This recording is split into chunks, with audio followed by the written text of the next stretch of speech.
Bonjour, Annick, directrice du service d'urbanisme. Camille Brisebois, intervenante en comportement animal pour Éducation de tout poil. Camille, est-ce qu'il existe une façon de savoir comment les animaux se sentent? Est-ce qu'il y a un moyen de communication? Oui, bien sûr. Dans le fond, les chiens ont un moyen de communication propre à leur espèce, comme toutes les autres espèces d'ailleurs, dépendant des différences physiologiques des animaux. Pour le chien, on va parler de signaux d'apaisement, de signes de stress et de réflexes de défense, qui vont généralement se présenter dans cet ordre-là, dépendamment de la situation aussi. Il y a des situations où ça va peut-être direct aller plus au réflexe de défense, ça arrive. Mais en général, dans une situation qui devient stressante en escaladant, le chien va montrer des signaux d'apaisement, puis il va montrer des signes de stress un peu mélangés avec. Et si tout ça n'est pas écouté, ça va venir au réflexe de défense. On va commencer avec un peu les signaux d'apaisement. Les signaux d'apaisement, c'est une gamme de postures physiques et de mimiques que les chiens utilisent pour 3 raisons. Premièrement, communiquer son inconfort face à une situation stressante. Exemple, ils rencontrent un chien ou un étranger, sont inconfortables, ils vont faire des signaux. Ensuite de ça, pour s'apaiser lui-même et apaiser les autres, dans le fond, pour sortir un peu le stress de son corps, il va faire des signaux. Et pour aussi montrer à l'autre que, OK, c'est correct, on peut relaxer, il va faire des signaux pour apaiser l'autre aussi. Et le troisième, c'est éviter les conflits. Donc, un chien qui sent que la situation est tendue, il veut éviter un conflit, il va faire des signaux pour dire à l'autre chien, bon, c'est correct, il n'y a pas de problème. Ces signaux-là, je vais vous en parler un peu. Dans le fond, les plus populaires, parce qu'il y en a environ une trentaine, donc c'est beaucoup. Mais les plus populaires, il y a le bâillement, quelques-uns qui sont de l'évitement, donc s'asseoir, se coucher, se détourner le regard, détourner le corps, la tête, lécher le nez, se secouer, se gratter. Tout ça, c'est des signaux qui arrivent fréquemment, mais il faut faire attention. Parce que ces signaux-là, c'est aussi des comportements naturels. Donc, un chien qui est assis sur son lit, puis qui fait rien, puis il commence à bâiller, bien, ça veut pas dire qu'il fait nécessairement une communication en tant que telle. Ça veut juste dire qu'il avait envie de bâiller. Mais il faut regarder la situation dans laquelle il est. Si c'est une situation qui a un potentiel stresseur, donc une rencontre avec un chien, une rencontre avec une nouvelle personne, un chien qui a peur peut-être du bruit, bien, il va peut-être faire des signaux. Donc ça, c'est important de voir la situation dans laquelle il est. Les signaux d'apaisement, c'est pas mauvais, c'est extrêmement bon. Il faut qu'ils communiquent avec nous, avec les autres chiens, dans le fond.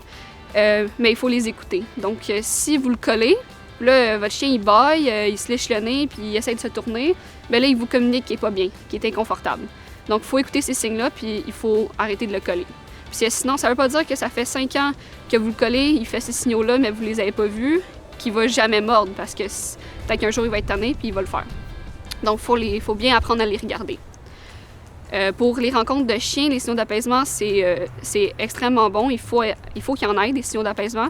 C'est juste quand, mettons, la situation devient trop stressante, puis là, il y a des signes de stress, c'est là qu'il faut s'inquiéter un peu, peut-être le changer de situation. Donc, exemple, on est dans la cour, il y a 2 chiens qui jouent ensemble, il y a beaucoup de stress, on voit des signaux de stress, on va peut-être rentrer un des chiens pour un petit moment, les calmer, et on les remet ensemble.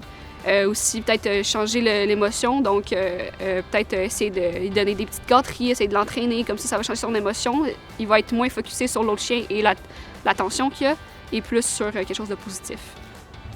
Ensuite de ça, il y a les signes de stress. Signes de stress qui vont apparaître dans une situation tendue, d'un animal qui a peur, qui est plus craintif, dans le fond, qui n'est pas bien. Donc, les signes de stress, il y a le tremblement, ça ressemble un peu à nous quand on est stressé. Tremblement, sudation des coussins pour les chiens. Il y a aussi les pellicules sur le poil, ça va arriver. Salivation excessive, vocalisation excessive, hyperactivité, des trucs comme ça. C'est des signes qu'un chien n'est pas bien et qu'il est stressé.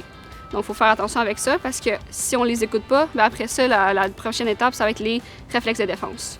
Les réflexes de défense, il y en a 4 pour la majorité des animaux, mais les chiens en utilisent seulement 3. Premièrement, il y a fuir.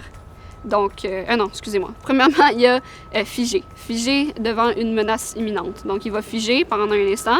Après ça, il va essayer de fuir. S'il n'est pas capable de fuir, exemple, un chien en laisse. Un chien en laisse ne pourra pas fuir, donc il va passer à la prochaine qui va être l'attaque, donc la morsure.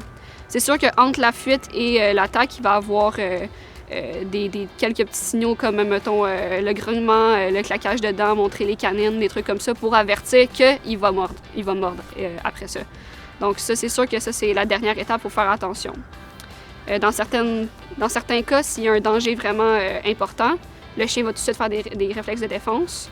C'est des choses qui arrivent, mais c'est pour ça qu'il faut vraiment faire attention à tous ces signaux-là avant. Donc, qu'est-ce qui est très important. Si jamais vous avez des questions plus sérieuses sur les signaux d'apaisement, sur mon site internet www.educationdetoutpoil.com, j'ai fait un article sur les signaux d'apaisement, donc ça peut répondre à des questions plus sérieuses sur le sujet. Espérant que tous ces petits trucs vont vous permettre de mieux comprendre votre animal et de mieux qu'il puisse mieux communiquer avec vous. Merci.